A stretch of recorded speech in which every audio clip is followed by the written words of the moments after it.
హయగ్రీవుడికి అమ్మవారికి లింక్ ఎలా పెట్టానంటారు ఇప్పుడు నాకు తెలిసి మీరు అడుగుతారండి క్వశ్చన్.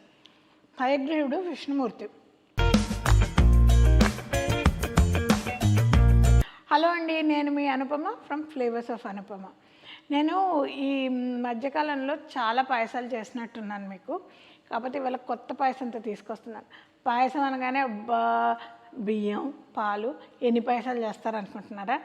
బియ్యం లేకుండా పాలు లేకుండా పాయసం చేయబోతున్నాను. ఏం పాయసం ఇది అంటే దీన్ని హయగ్రీవ పాయసం అంటారు. ఇది శనగపప్పుతో బెల్లంతో కొబ్బరితో చేసే పాయసం. ఇది చాలా న్యూట్రిషియస్ పాయసం. హయగ్రీవుడు చదువులకు అధిపతి అంటారు. సో ఇది పిల్లలకు పెడితే చాలా మంచిది అంటారు. సో వెళ్ళి దాన్ని నేర్చేసుకుందామా? ఇది శనగపప్పు నేను కాసేపు నానబెట్టాను. నానబెట్టకపోయినా పర్వాలేదు, మీరు ఒక 4-5 విజిల్స్ ఇస్తే ఉడికిపోతుంది శనగపప్పు. హయగ్రీవ పాయసం ఓన్లీ శనగపప్పుతోనే చేస్తారు. సో దీన్ని శనగపప్పు మనం ముందు ఉడికించుకుందాం. ఒక 4 విజిల్స్ 5 విజిల్స్ రానిద్దాం. ఇది శనగపప్పు కాబట్టి. కొద్దిగా నెయ్యి తీసుకుందాము. సో మనం నెయ్యి వేసుకున్నాము, దీంట్లో కొద్దిగా జీడిపప్పు ఇవి వేసి వేయించుకుందాం. జీడిపప్పు కిస్మిస్ వేసి వేయించుకుందాం.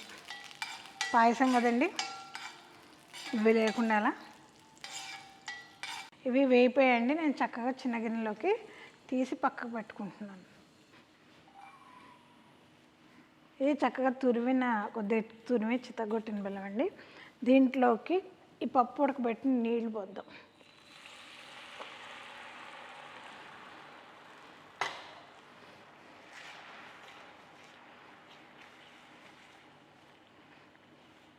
కొద్దిగా మెదిపిన పప్పు,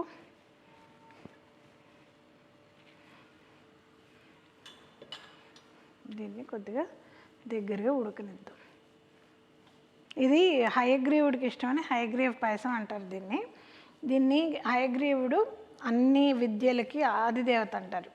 అందుకని ఈ పాయసము పిల్లలు పెడితే వాళ్ళకి మెదడు పెరుగుతుందంటారు. దాంట్లో చాలా లాజిక్ ఉందనిపిస్తుందండి నాకు. ఎందుకంటే మనం బెల్లం వాడతాం, which is always high in iron. And then దీంట్లో మనం శనగపప్పు వాడతాం. శనగపిండిగా తిన్నదానికంటే ఇలా ఉడికింది తినడం చాలా పొట్టకి మంచిది. మనకి ప్రోటీన్, ప్లాంట్ బేస్డ్ ప్రోటీన్ తినాలి అని లేటెస్ట్ రీసెర్చ్ చెప్తుంది. So this is really plant based protein. So plant based protein especially growing మైండ్స్కి పెడితే బ్రెయిన్ పెరుగుతుంది అనేది కొద్దిగా రీసెర్చ్ ఉందని నేను అనుకుంటున్నాను. ఎక్కడో విన్నట్టున్నాను నేను. కన్ఫర్మ్గా ఎక్కడ విన్నారంటే చెప్పలేను, కానీ I think that is one of the research papers that I have read. So మనకి న్యూట్రిషన్ వైజ్ ఆలోచిస్తే నిజంగానే ఇది పిల్లలకి పెట్టాల్సిన స్వీట్. ఓన్లీ థింగ్ ఈజ్ మనము దీన్ని పలేటబుల్గా ఇంట్రెస్టింగ్గా చేసి పెట్టాలి కొద్దిగా. ఇప్పుడు ఇలాచీ పొడి కూడా వేసేసానండి. ఆ తర్వాత నేను దీంట్లో కొంచెం కొబ్బరి వేస్తున్నాను. ఈ కొబ్బరి కూడా it's a very good fat అండి. కొబ్బరి ఏదైతే ఉందో it has a good fat content. So నేను ఇప్పుడు వేయించిన ఇవి కూడా వేసేసాను. ఇందులో వేయించిన క్యాష్యూస్ అవి కూడా వేసాను. ఇంకా సింపుల్గా ఇది కొంచెం బాయిల్ అవ్వనిస్తే వీఆర్ డన్ అండి. This is such a simple sweet with such a simple easy way to make it. So ఈ పాయసం అండి, ఇది పాయసంలాగా జారుగా చేసుకోవచ్చు, లేదా కొద్దిగా చిక్కగా కూడా చేసుకోవచ్చు, స్వీట్ లాగా. దీన్ని యాక్చువల్లీ మీరు బేస్గా చేసుకొని దీని మీద కొద్దిగా క్రీమ్ వేసుకొని కూడా తినచ్చు. మోడర్న్ వేలో తినాలంటే చెప్తున్నాను నేను. So this will be very nice with a little bit of cream. కానీ మనం పాయసంగా తిందాము. దీన్ని టేస్ట్ చేసి చూపిస్తాను మీకు. చాలా బాగుందండి. ఎస్పెషలీ నిజంగా ఉపవాసాలు ఉండే రోజుల్లో ఇది one of the perfect recipes. హయగ్రీవుడికి అమ్మవారికి లింక్ ఎలా పెట్టానంటారు ఇప్పుడు నాకు తెలిసి మీరు అడుగుతారండి క్వశ్చన్. హయగ్రీవుడు విష్ణుమూర్తి. ఆయన మనకి సర్వ విద్యాధిపతిగా కూర్చుంటారు ఆ పొజిషన్లో.